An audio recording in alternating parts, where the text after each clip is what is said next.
I'd like to congratulate Grains Trade Australia on its 30th anniversary. You've done some wonderful, wonderful work over those 30 years, and I hope there's a bit of malting barley that's been turned into beer that you're enjoying tonight in celebrating that wonderful 30 years. I wish I was there, being able to enjoy a cold beer with you, but given there's a lot on at the moment, I can't. But I do look forward in the future of catching up and being able to say in person, congratulations on a wonderful, wonderful 30 years.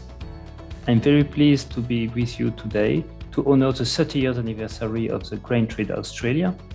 And I would like to congratulate Pat O'Shannessy and all his team for the works done. 30 years, it's more or less a generation nurtured for farmers and traders in Australia to be part of the global food chain.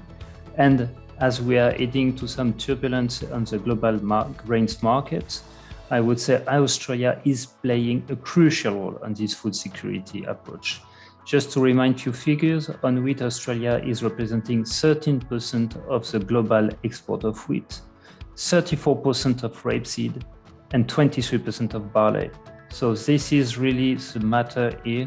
Australia is very relevant to the good functioning of the global food system, bearing in mind that furthermore, Australia is one of the rare countries which is really export-oriented in the South Hemisphere.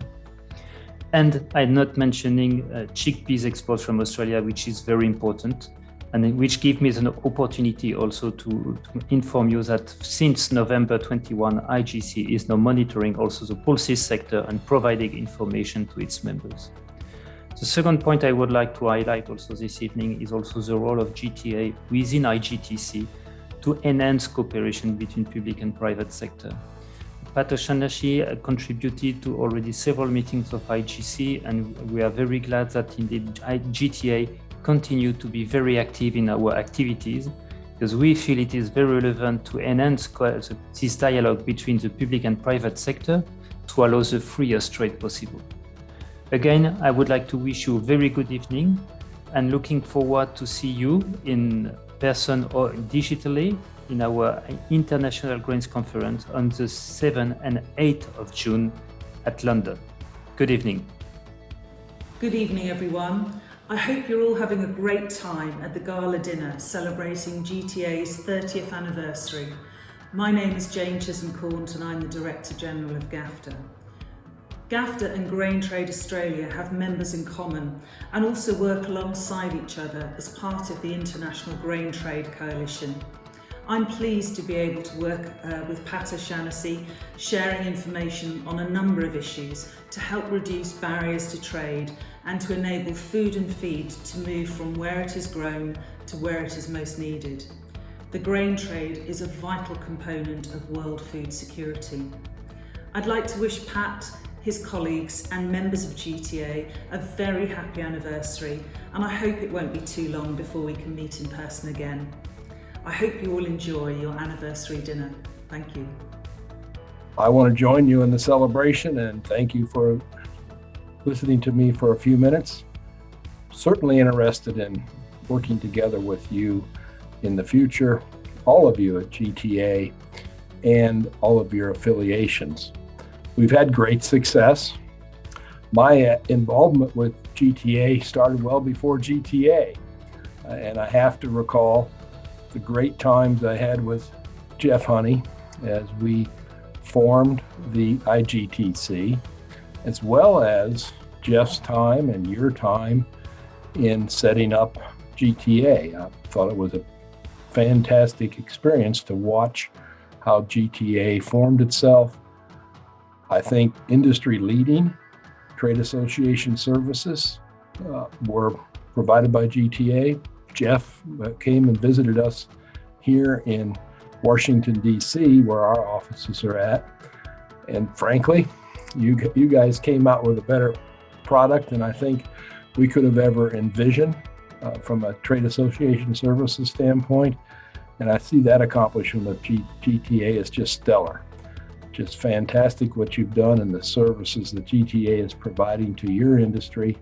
But most important to us is working with you all on our efforts to address international as well as regional and other trade circumstances. Of course, we've had a lot of work with respect to non-tariff barriers. And again, GTA has led the way in a lot of that analysis with groups like the Asia Pacific Economic Cooperation Forum and elsewhere.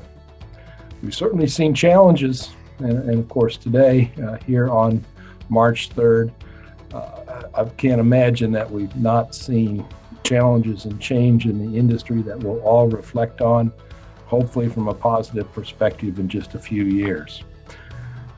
The biggest change I think we've seen is the ability to communicate and work together. Today at the International Grain Trade Coalition, we're looking at coordination and activities with counterparts in Africa, China, even Russia, as well as the EU and across the Americas. And of course, Australia and GTA is at the forefront of a lot of that work. So most importantly, as you celebrate, I want to thank you for your good work supporting GTA and ultimately how much GTA means to the International Grain Trade Coalition and those of us like here in the North American Export Grain Association who work with you almost every day of the year. Thanks. Enjoy your celebration. Australia and Indonesia grain industries have a very long established and strong relationship built by the spirit of trust and mutual benefit for both sides. We have had a good and bad period and overcome all this point. We know together the years of pandemic 2020, 2021, 2022 have forced us to change all our mindsets, all strategies, program, while keeping on providing grain-based food products to all nations. The wheat is not growing commercially in Indonesia. Wheat flour has become one of the secondary strategic staple food, feeding Indonesian nation. The pandemic has dramatically changed our way of life. Food security, food safety, and the logistic matter become more and more important. It never be easy times for us. But I believe with our strong relationship together, we are ready to build again the industries and keep on moving forward. Therefore, I would like to say thank you to GTA. I've been a board member of NACMA GTA for 19 years. Prior to that, I had a sort of a working association with NACMA, but I've been on the board for 19 years. The industry was very different when I first became involved. It was driven largely by a fellow called Bryce Bell, who was the original sort of driving force behind NACMA. I think at one point there was a vision that NACMA would take on other commodities, not just grain. But the way it fell out was it became a national grain association. So that was the very, very early days. They did have an arbitration function, but it was ad hoc. So Guy sort of took the American rules and the other guy brought the English rules along and just basically sat down over a couple of beers and put them together. And that was the origin of the GTA trade rules. But, the fact that they've stood the test of time and they are really, one of the central pillars of the Australian grain trade and what GTA does is testament to their necessity, really, and their commercial effectiveness. One of the first things that happened was an association of bulk handlers decided that their interests, they would rather be part of GTA than have their own body. So they merged in and contributed some capital when that happened. Allowed us to recruit a professional secretariat sort of administration. And Jeff Honey was hired. Everyone knows, well, just about everyone knows who Jeff Honey is. And his passion and focus and interest drove the association probably through the next phase, which included the coal inquiry and the deregulation of the industry. Bring the bulk handlers on, stepping up with Jeff, allowing him, and then we grew from sort of being, Jeff used to muse about running GTA from his garage at his home. GTA moved into offices in the city, took its own office ultimately. Each of these steps was a sort of step of professionalization, and then GTA then also became part of the international body, the Igtc. So GTA now sits on, if you like, the global sort of grain trade association.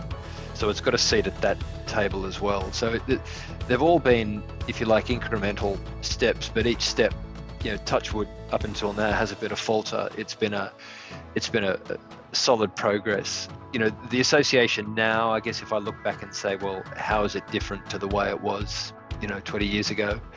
It's a much more professional organisation.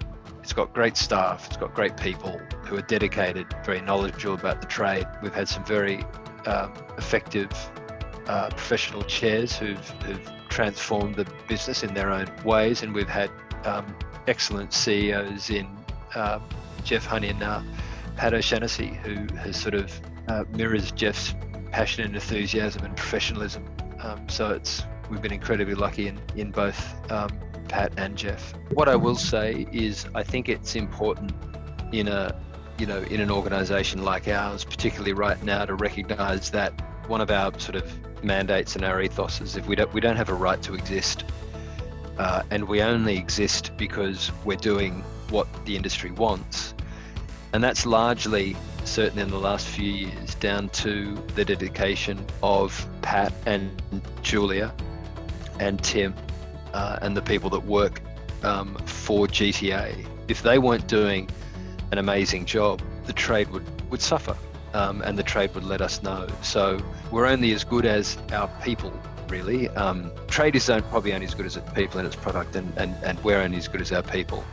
And we have been incredibly fortunate with the people that we have, and so special recognition's got to go to Pat and Julia for their performance over the last few years through COVID, and through the transition, I guess, from the untimely passing of Jeff Honey. It was amazing too. So we've been incredibly lucky with that, and we wouldn't be where we are but for those individuals that I've just mentioned. Well, I think back in the 1990s, I was president of RMSA, and they were one of the formation sort of associations that got NACMA together. We were at the Tamworth meeting with a bunch of others. Bryce Bell, who was the RMSA exec officer, Bryce had pretty well herded everybody together, and he was the architect of NACMA, and there was quite a lot of other people involved, but certainly Bryce was by far the driving sort of force. I was sort of a member of the committee at that particular time. I sort of did something else for a few years and sort of came back to NACMA in the sort of late 1990s. So that was my initial sort of involvement, and then after that I've sort of been on the board for quite sort of some time. Bryce pretty well organised everything. He arranged the GRDC to fund the establishment of the standards. He got the annual conference together, and also was instrumental in getting the arbitration system and the first of the contracts.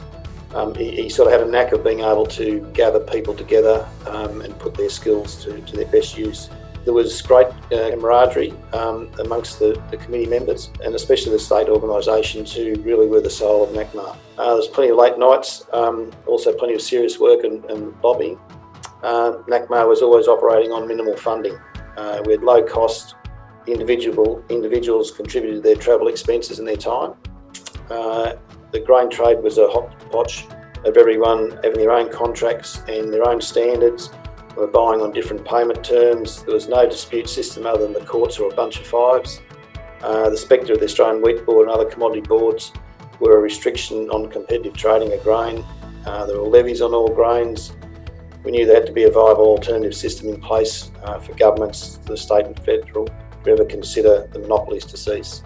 I think probably the change from the association to a company that pretty well heralded the professional approach that had to be had. It also meant we had to increase our funding arrangements and bear the responsibilities of being directors. And so we had to broaden that membership base. We basically up until then had 10 members paying $5,000 per annum, which didn't really go very far at all. It was a pretty challenging task to convince the state organisations that we needed to broaden the base. They were concerned that possibly that if people started to become a member of GTA or NACMA, that they would lose members to NACMA. Look, after a lot of, convincing and discussion, we were able to get unanimous agreement for all of the organisations to allow us to broaden that sort of base, and that really made a lot of difference. We had a constitution that made that the smaller organisations and the larger organisations were equally represented, and to this day that's stayed in place, and I think that's part of the strength of it, that no one particular body can influence strongly one way or another. As I say, there was spirited debate. We did a survey which the bulk handlers funded, that we went right throughout the industry to ask what they wanted. Ron Story was involved with that, and it came back that they certainly wanted a broader base and wanted people to be members. They also then made a funding of $250,000, which allowed us to actually employ a full-time CEO, and that person was Jeff Honey, and Jeff was the catalyst to making GTA the success that it is today. I think a lot of it was to do with what restrictions there were in relation to what you could trade. The monopolies that were on, state monopolies, but also the national monopoly of wheat, it was very difficult to convince, the farm sort of sector, but then more in turn the government as well, that there would be an advantage if there was competition. And so we kept sort of running up against people like the Australian Wheat Board, and then when it started to free up a little bit, they also put together the Wheat Export Authority, which was an authority that sort of either allowed people to export some things, and look, they were basically a bunch of pompous asses, but we had to sort of deal with them, and eventually they were sort of moved on as well. Well, probably for me, it's probably the people I've met and the friends I've made, and the lessons I've sort of learned. I think for others, possibly it's a reference point, a great sort of meeting point, and it provides a bit of an umpire in a fairly rough and tumble industry, and that just means that everybody can actually participate pretty well equally. Well done, everybody. 30 years. I think we've all been in the grain industry the grain industry's been around for a lot longer than that, but to actually have a body as strong as this, I think is a great achievement. So good luck, everybody. My first involvement with GTA was soon after I joined the grain pool in 2001. I was invited by Rosemary Richards to present my views on the future of the industry in a session that included Jill Gillingham from AWB, representing Andrew Lindbergh, and Ron Greentree in his role as GrainCorp Chair. If any of you can recall that session, it was a very fiery one, with Jill valiantly trying to defend AWB and the single desk while being attacked from all sides, including a very strong barrage from Alan Winnie. I got off relatively lightly, as everyone was spent after Jill's session, and also I put forward the view that monopolies don't last, and after a period of rationalisation and destabilisation tend to evolve into a few integrated oligopolies. I think that is probably what has happened. As part of the single desk, AWB had to perform a number of industry good functions, including wheat quality, the supply of market data, market development activities, trade and market access, industry beneficial communications, training and development, and R&D. With the demise of the single desk, the government basically left it to industry to determine if these functions were still needed, and if so, who should do them and how they should be funded. GRDC took on limited functions in quality and R&D, including the establishment of the National Wheat Variety Trials. Under the strong leadership of Jeff Honey and the board, GTA took on the bulk of the remaining industry good functions, including the establishment of wheat standards and freight differentials, communications and market development, as evidenced by the highly successful Australian grains industry conferences and more recently AGIC Asia. They've become actively involved in with government and other industry bodies in trade and market access issues, and they established the highly successful GTA training and development programs, many of which some of you may have attended. I'd like to highlight the incredible passion, foresight and leadership provided by Jeff Honey in the GTA board in achieving the successful transition of these industry good functions. Jeff sadly passed away while doing the job he dearly loved, and his contributions to GTA and the broader grains industry should never be underestimated. Following Jeff's passing, the board was extremely fortunate to have Pat O'Shaughnessy take on the role as CEO of GTA. I'd like to also acknowledge the incredible efforts of Cheryl Brown, who strongly supported Jeff and the GTA board. Her patience with me was simply outstanding. The Australian grain industry has undergone major change in the past 20 years and continues to evolve as a critical long-term supplier of quality grain to both Australia and the global markets. Everyone associated with GTA and all of the Australian grains industry should feel incredibly proud of the contributions and leadership that GTA has made and continues to make to the continued growth of the Australian grains industry. Congratulations GTA on a great first 30 years and best wishes for the future. It probably evolved purely from the Victorian GIAV, which was then the Corn Exchange, and we were pretty active in the grain thing in those days, and we decided that anything we could do to help any national movement, we would do that. And so there was a couple of us appointed to go along and particularly go to the RMSA meetings and a couple of Queensland meetings. I always went to RMSA anyway, just out of business and stuff like that. And I found RMSA very interesting in those days. And that's how that sort of happened. We moved on from there, and Bryce convened a meeting because we're always having discussions about what we can do to open up the grain industry to more competition and more opportunity, particularly for the country merchants and some of the, not so much the bigger operators, but the smaller operators. And that was how that evolved. I suppose that's how I got into GTA, to help form that. And look, the fondest memory of all the associations of which GTA finished up the peak body is the sort of camaraderie and the involvement with all the people that are in the trade, because we all had a common interest, and that worked very well. We worked well with each other, even though in a lot of cases, in the majority of cases, we were opposition, but we weren't opposition in the sense where we were going to head all the time. It was just, and there was a lot of trade done between all those people, and developed. There was a lot of friendships developed.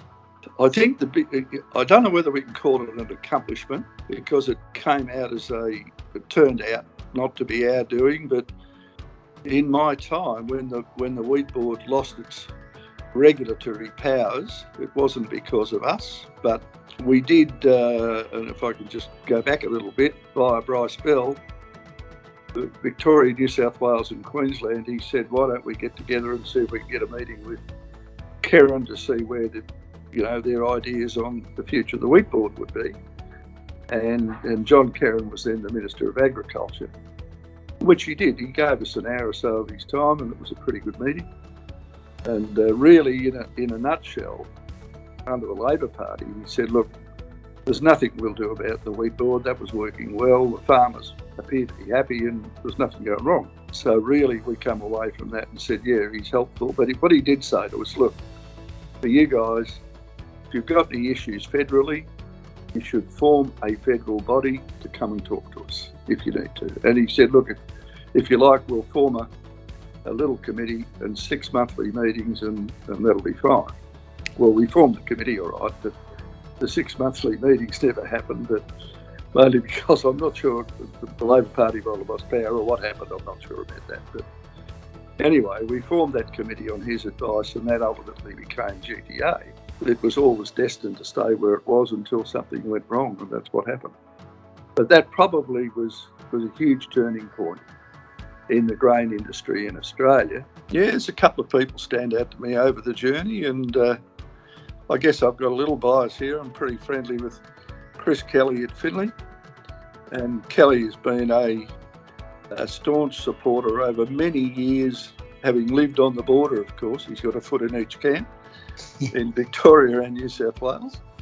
But he's put an enormous amount of time into GTA and both RMSA and GIAV in Victoria, and he's been a staunch supporter. I think Chris has been a great supporter of GTA, and there's quite a lot of others that have done the same thing, because you've got a hell of a cross section of members. It's probably one that sort of sticks in my mind, but there's a lot of others there that have done probably something similar, and I apologise if I've missed them out, but it's a very sound organisation with a lot of good people.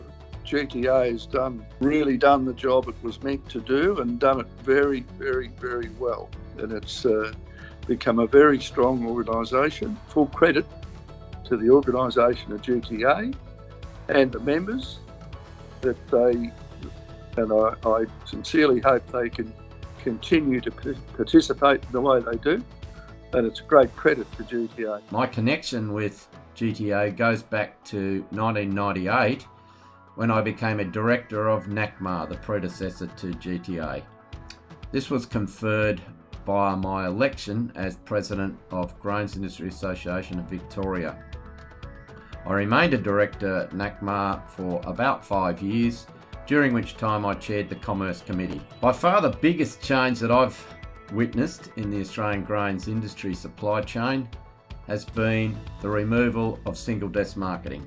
And GTA has played a very key part in maintaining very important functions like grain standards, terms and conditions for trade, contracts and the like. Well done to everyone who has played a part in this success. Special recognition must go to Bryce Bell, Jeff Honey and Pat O'Shaughnessy, who have all provided very significant leadership roles in achieving this success. In the early days of NACMA and then forming into GTA, I remember working with the people. I was quite young at the time, and people like Chris Kelly and Jeff Honey were just fantastic, really coordinating the industry and making sure that we worked for industry good. Look, I think the biggest accomplishment from the quantity of work involved from a large number of people across the industry was when we deregulated and we needed to move the wheat standards from AWB to an industry standard, which was via GTA. There was a lot of really good work that was done at that particular point in time. There was already a lot of good work that came across from AWB, but there was a lot of industry work at that particular point in time. Linked with the move on the wheat standards, I think the biggest change has certainly been deregulation and the opportunities that's provided the wider industry. For me, I think GTA is an industry association that represents the whole supply chain that are prepared to work for industry good. We used to work with all the major consolidators, the domestic users, the growers, and one of our key actions during the period I was there was to make sure we had grower engagement at standards committees and alike. So I think just the fact that the GTA works really cooperatively and for industry good, now working very closely in Canberra. I think that's the best thing about GTA. I'd really like to congratulate GTA. It's been some years since I've been involved, but it's been a fantastic accomplishment to reach 30 years as an industry association. It started in my hometown of Tamworth, and I think it's still going strong in the year 2022, and all the best to the current board and the current industry aspirants.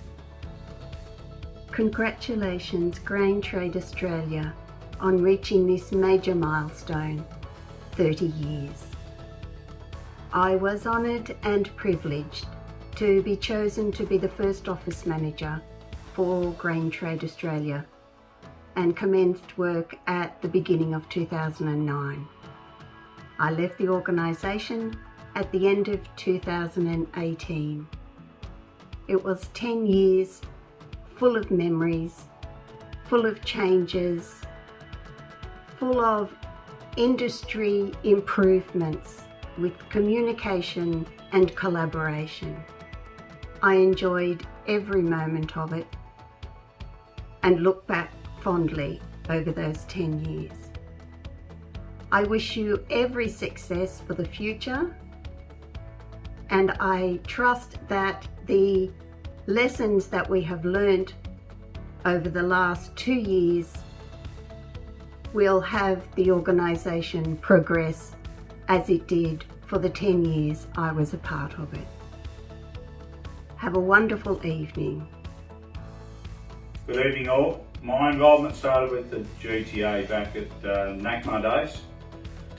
The GTA means to me that we've created a stable platform for the industry to operate in, so that everyone knows what the trade rules are and how to operate as a professional industry.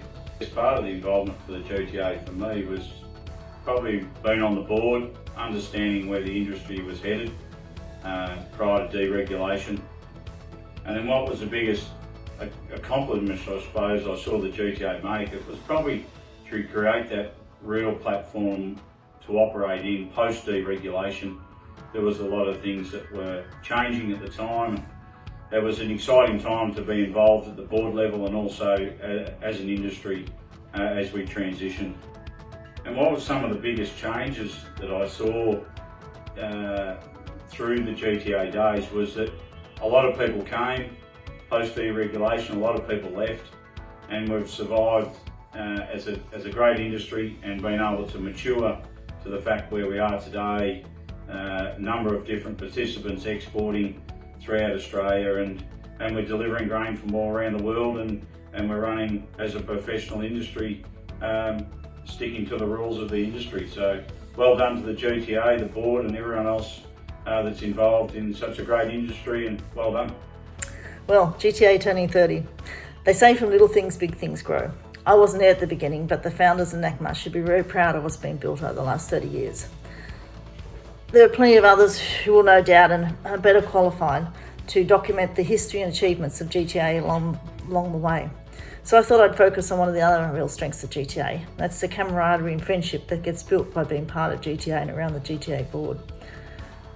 Over GTA's history, individuals from across the grains industry have come together for the good of the industry.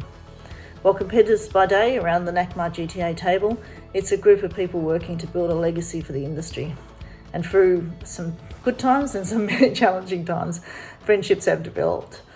None so much for me when I joined the board and Chris Kelly was chairman. We did have some challenging times, but we have developed a friendship that's remained. Until the other day, we were passing through Finley and stopped in to see Chris and Kerry-Ann Kelly. And a very pleasant night was spent around the Kelly table, recalling some old stories and sharing some new ones. One of the significant milestones of GTA was moving to an independent chair. Not just the position, but attracting someone of the calibre of Tom Keane, who became the first independent chair and was followed by other equally well-credentialed people. Even now, from major rugby matches in Sydney or further afield, we often see Tom and other people and other members of the GTA family, and also with his great mate Warren Burden, who those of us from the oilseed industry would know well. A key milestone for the organisation was the transition from NACMA, the Incorporated Association, to GTA, the company, and also this more importantly, the strategy that went with that. This was really my first interaction with NACMA GTA through my role as the CEO of the Bulk Handlers Association, and our recognition that the industry was changing and there was more to be gained by breaking down some of the silo mentality and working together. So the Bulk Handlers worked with NACMA to develop a new business plan, which was subsequently agreed by both our boards, and that was the point at which I joined the GTA NACMA board. As an aside, I was the first female board member of GTA and have been one of the longest serving board members. And I think there hasn't been too many good women to follow, but hopefully there'll be more in the future. One of our best decisions was to appoint appoint Jeff Honey to the role of CEO of GTA. As others, there'll be many others, I'm sure, who will talk about Jeff's very real and significant contribution to the organisation. That's laid the foundations for today's GTA. But again, from my perspective, there was a strong friendship alongside the business relationship, whether it be swapping vegetables, saving honey from the hives, or sharing adventures along the road. Jeff's generosity and interest in people and places was always front and centre. Jeff and I travelled to many Igtc meetings together, and accompanied by numerous adventures, including one, I think, when we nearly exhausted some of our Canadian colleagues in doing a very long bushwalk through Singapore, when most of us didn't even know there was bush in Singapore. Igtc is another of GTA's achievements in putting the Australian grains industry front and centre of the global industry. It's a much overused phrase, but Australia and GTA really does and continues to punch above its weight in Igtc. For much of Jeff's reign at GTA, Cheryl was the glue. Even today, I'm sure there's not a member that she doesn't know, and not just know their name, but where they're from, their partners, their children, and more. While I was nominally manager of the Grains Industry Conference, AGIC, Cheryl was the workhorse, and her daughter Stacey was a great partner in helping implement the conference. From those early days of AGIC, which has now grown to be a very important part of the GTA activity, but more importantly, it's the event that really connects the industry, bridges the divide, and creates those personal connections that are so important to our industry. After leaving the board in 2009, I stayed involved with GTA as a consultant, and I like to think a friend. One of the real achievements or hallmarks of the past decade has been the respect and access that GTA has built with government. This started with Jeff and GTA being asked by the government to step up post-deregulation, but has continued to prosper under the stewardship of Pat. More recent years has elevated the need for a focus on trade and market access, and it's been a pleasure to work with GTA in building this capability.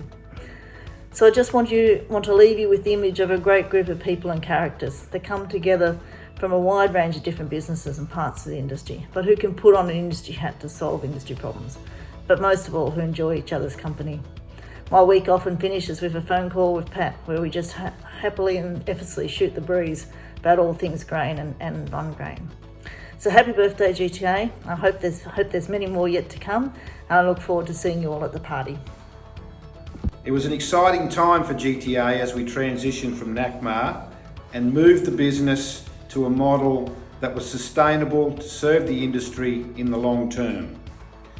I wanted to pay particular attention to Jeff Honey, who was the face of GTA through this time, and his tireless energy made our jobs as directors and the board very easy. We miss our friend and know that our world was a better place with him. Enjoy your night, celebrate your success, and we look forward to the next 30 years. I suppose the first thing I'd like to comment on is to congratulate GTA on reaching a very important 30-year milestone. And I'll look back at some of the champions of the GTA in the early days, and a close friend of mine, Chris Kelly, I'm sure, would be delighted at how things have evolved over that time.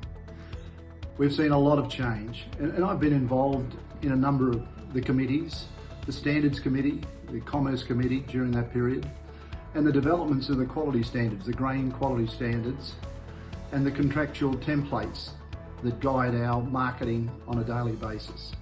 And I don't know today what we would do without those. Back in the day, we had to basically formulate our own approach into the international markets and really didn't have that standard template to work on. And today, it's probably an easy run for some of the young traders, I think, because all of these things have been put in place, and only through the hard work of those who started the process 30 years ago.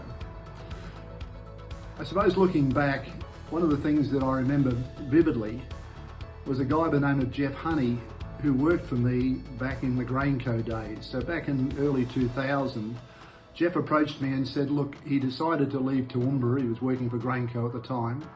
Decided to leave Toowoomba and move to Sydney and become CEO of an expanded GTA, or Grain Trade Australia. At the time I couldn't believe it because GTA didn't have any office as such. But Jeff was happy to set up the office under his house in Sydney, start the process, and I remember some of the early meetings he and I had about GTA business was under the house and being hosted by his family, and a cup of coffee, or if it was late in the afternoon, a glass of beer. But those are some of the fond memories I remember of Jeff and those early days as he was setting out on the journey with the GTA. I suppose one of the major things that I've been involved with right from the 90s when I was with Cargill was the Grain Exporters Association, so the AGEA. And to me, one of the big achievements, the major goals and milestones that I think that have been handled very well by GTA and those at AGEA has been the integration of the Grain Exporters Association into the GTA. What it's meant is that the grain industry, the export industry, for the first time really has a united voice. A united voice that was always segmented because of the separation of the AWB or the old statutory marketing boards. But today we've got everybody involved in a united industry body, now part of the GTA, which gives it that extra strength and extra status. And to me, that's a critically important achievement, both for the AGA, but more importantly today, the Grain Industry Association. I suppose the final couple of things that I would say relate to where I've seen the biggest changes I've seen as far as the grain industry is concerned, away from the direct GTA involvement. And to me, the fact that we're now, as an industry, recognised globally is critically important. 30 years ago, if I went to a dinner party and mentioned that I was in the grain industry, people's eyes would glaze over and they would immediately talk about something else. They wouldn't want to even think about what that might involve. Today, you mention the wheat industry and you mention how important it is globally, and even today with the problems in Ukraine, it's unbelievably front of mind for a lot of people and something that they want to know something about. And that to me is a major change for the good as far as I'm concerned, because we all know in the industry how critically important that is. And finally, the biggest change for me as a marketer and as a trader over the years is the difference between what I saw 30, 40, 50 years ago in communication.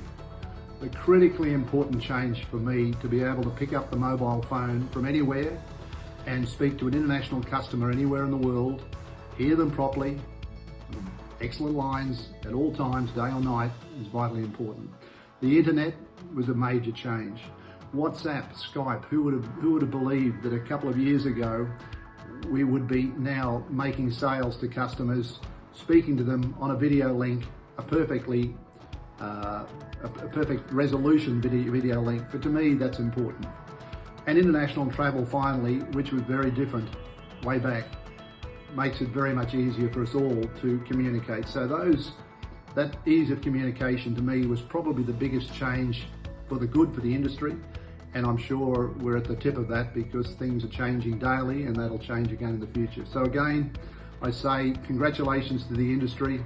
It's been a great ride for me, and GTA has been part of that for a long, long time. Thank you. Good evening everyone, my name's Tom Keane. I had the privilege of being chair of Grain Trade Australia for 4 years, from 2008, and during that time the organisation dealt with the transition of the grain industry from a regulated and controlled one to one that gave choice to both farmers and traders and everyone involved in the supply chain. So that deregulation required an organisation to allow a smooth transition, and this was provided by GTA. Their role in arbitration, dispute resolution, standards, etc., gave a base to the industry which ensured that some of the predictions of what would happen in 2008 with the deregulation of the Australian Wheat Board would not come to pass.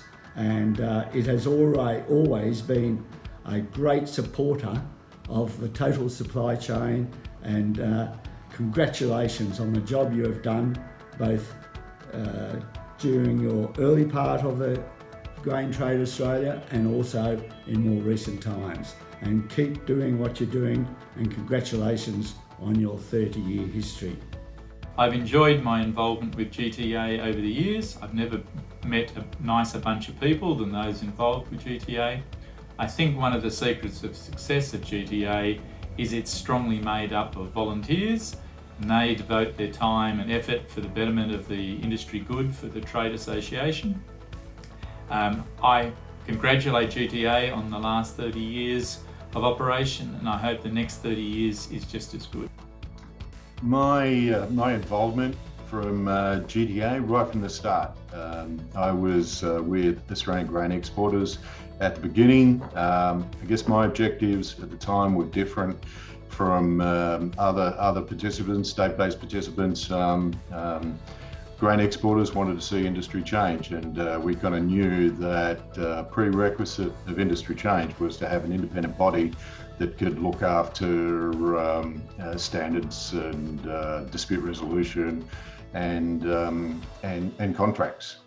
So whilst the objective was slightly different, we all still wanted the same thing. And over time, I figured out that, okay, we've still got 5 fingers on each hand, so you're pretty much the same as us, so you're not too bad. After that, it was I was hands-on with Jeff Honey at the beginning in running subcommittees in the early days of GTA. Well, they were still finding their feet, and that was dealing with all those kind of thorny issues like location differentials at the time. And for the past 10 years, I've been doing training workshops for Grain Trade Australia in grain marketing and contracts. That's something I'm still doing and continue to enjoy.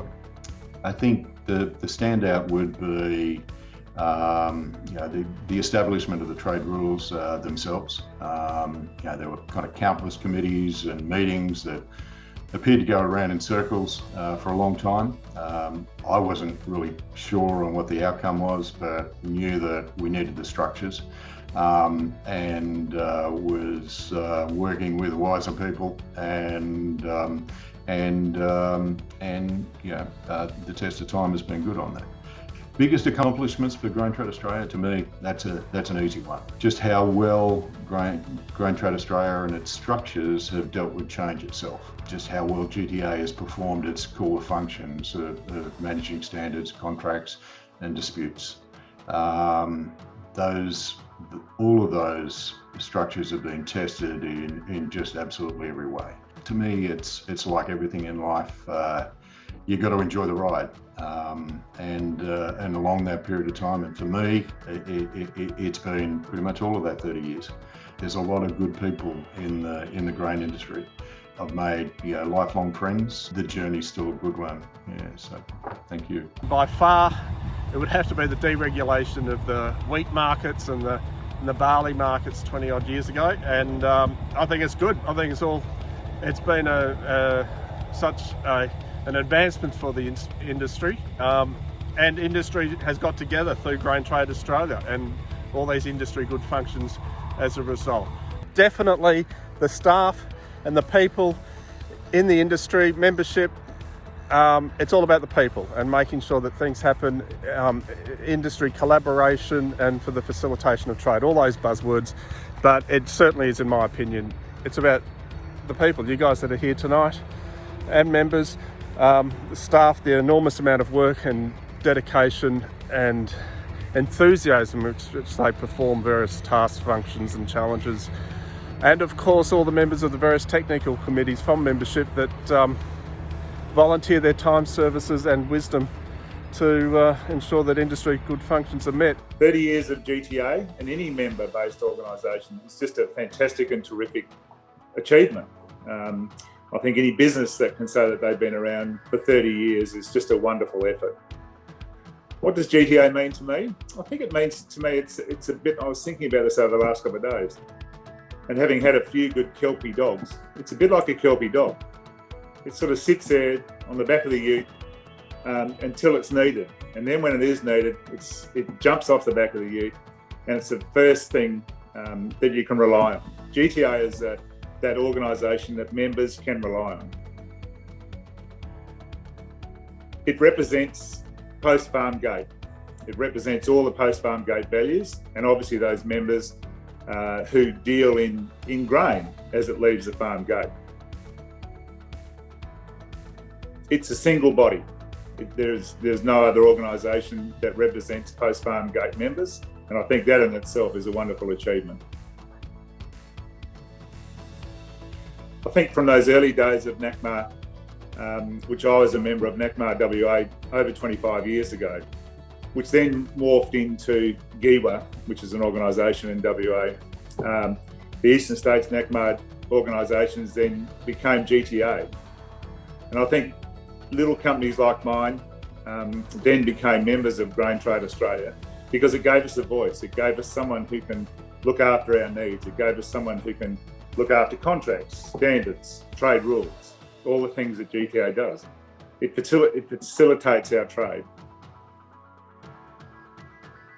I think the things that GTA are well known for at the moment is trade market access. I think is a really big part of GTA. I think Asia is one of the achievements that we've done over the last 8 years, which I think has just grown in popularity. We just had one this week with over 450 delegates attending. GTA has a strong balance sheet and is a very stable membership of around 280 odd members at the moment. I think GTA is much stronger now than it was probably 5 years ago. We've come through a significant drought. We've also come through COVID, and with all those things that have been fired at us, I think still having a membership of 280 members is fantastic. The membership is a very diverse range membership, which I think is also fantastic, coming from the larger organisations to smaller ones such as my organisation. It's very stable. It's a strong company. It has a great board. It has a great leadership team and also staff. I think we're very lucky to have the staff that we have that are in place at this stage. I think I must pay tribute on this video, especially to Jeff Honey. I think during that period of Jeff's sudden passing, I think it was a real test for Grain Trade Australia and the board, and especially for Pete, our chairman. It's testament to the depth that we had within the organisation, and also outside the organisation, of course, that GTA continued on even through that shocking time. And I must pay tribute, of course, to Cheryl Brown, who was a part of that continuance. People would often say about GTA and I certainly did, that it was a Jeff and Cheryl show, and to a degree it was, overseen by the board, of course, and also by its members. So I think during that period, Jeff and Cheryl really took GTA from its sort of inception, if you like, through to the organisation. Jeff never wanted to know GTA was being known as a peak body. And he and I spent a lot of time together doing workshops over here in WA. And so we had a lot of time to reflect on GTA and the fact that I thought it actually was a peak body, and certainly do at this stage. Jeff was never one to agree with that. So in doing that, we did dig deep, and as I said, it just showed the depth, the enthusiasm of people who are involved with GTA. And of course we had Pat O'Shaughnessy who put his hand up and eventually became CEO of GTA. Cheryl remained there for some time and then duly retired, which was fantastic. I think that Jeff and Cheryl, as I said before, really did put GTA on the map and made it what it is today. As I said, we're really lucky to have Pat morph into the role. I think he's one of the most enthusiastic CEOs we have in this grain sector and the whole supply chain. We're also lucky to have Julia O'Keefe came on board after Cheryl's retirement and has stepped into the role too, with some help from some of the board members. I think GTA remains a very strong organisation. I think in the future we are looking at the modernising of the grain supply chain to 2030. I think it's an excellent document that's been put out. We're also looking very, very closely, and this is exceedingly important for some of our members who also are tied up in storage. We're also looking to have less regulation as far as auditing of storage is concerned.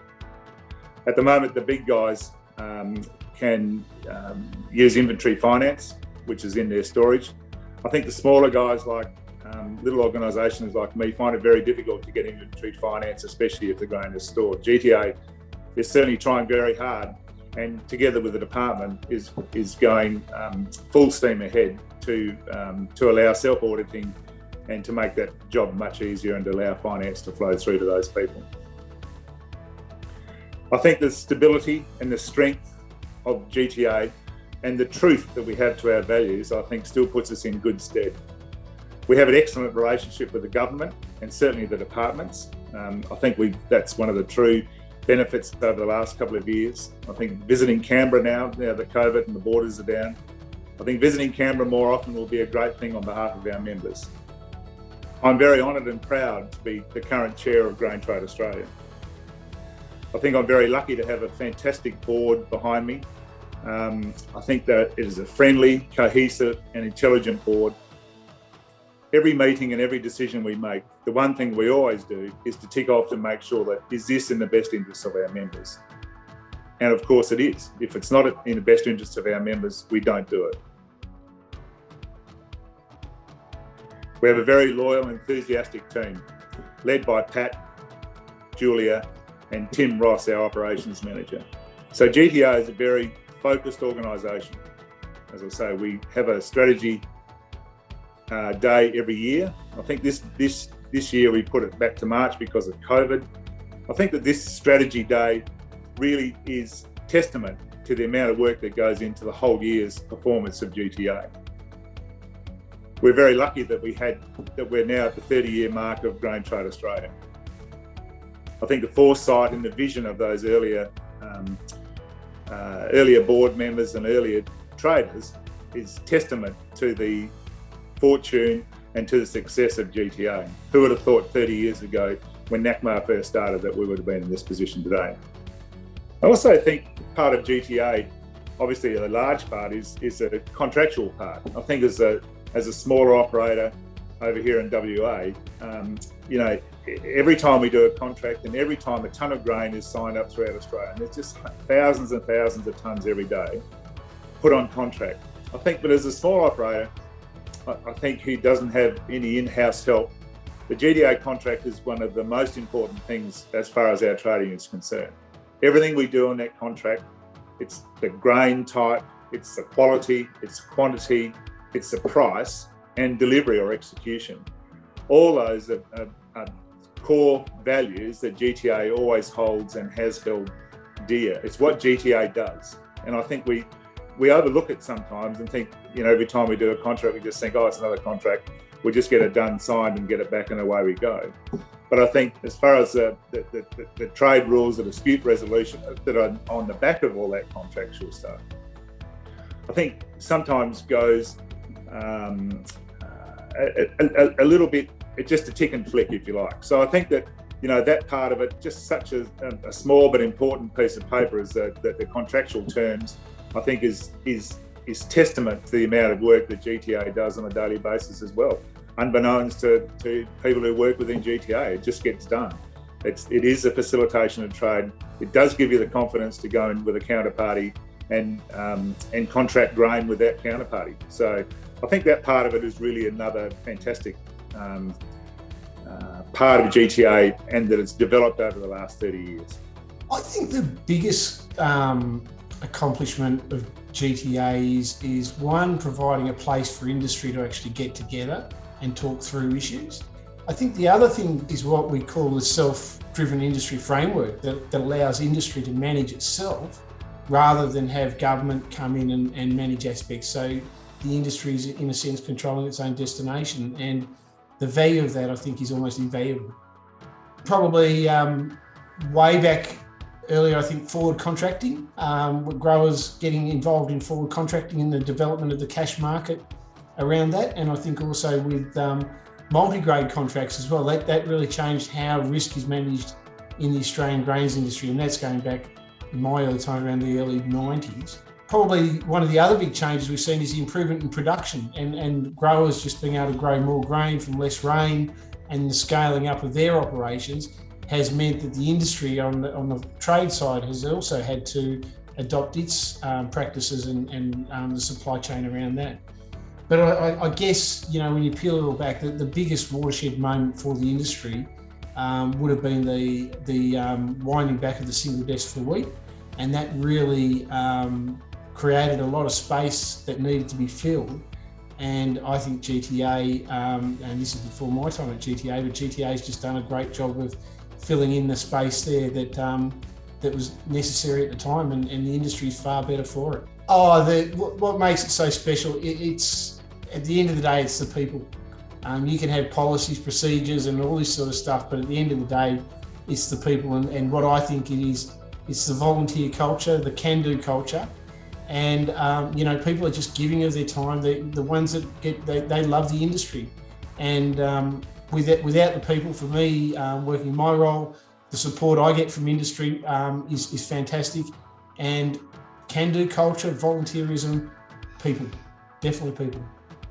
I really hope that we continue to move from strength to strength and continue to provide not just what we sort of call the core products, the contracts, the trade rules and all of that, but make sure that industry stays in control of its own destiny. I think that's important, and I think GTA is well positioned to do that, both in terms of its engagement with members, engagement with government, and also in engaging globally to make sure that we're still in a place that drives efficient trade out of Australia.